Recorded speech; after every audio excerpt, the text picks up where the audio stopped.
này mùi mông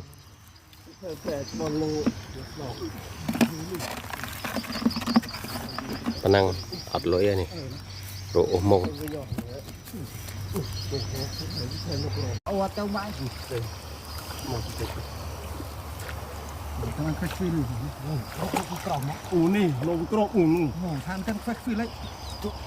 cho cái đạn thấy chu này thấy chu bỏ tôi vỉnh chu bỏ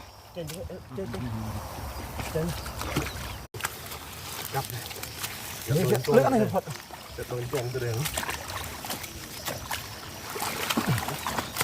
tại đồi còn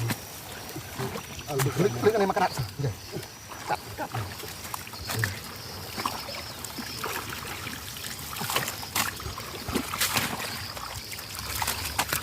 nhiều gì à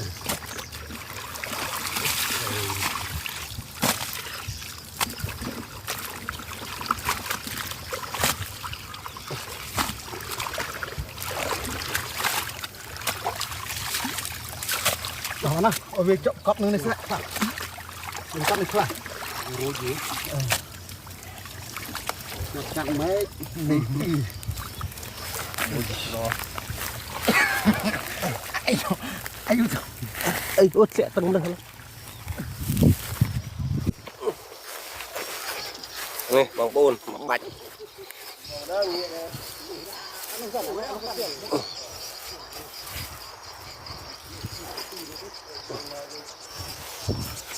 nè bàn muội này chú chặt mình nó thông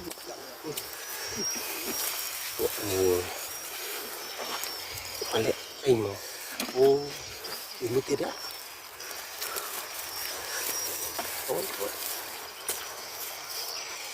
ôi mà mông ô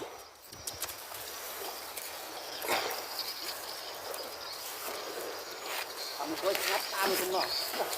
hai cái áo nặng nhé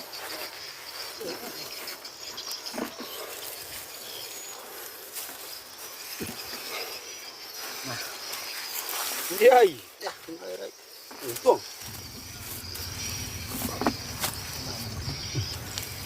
tuồng bèo vía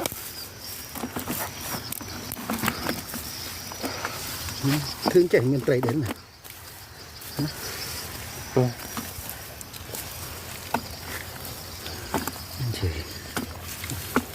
chảy có cái tương trò này à đây rồi này bàn mười tiền thua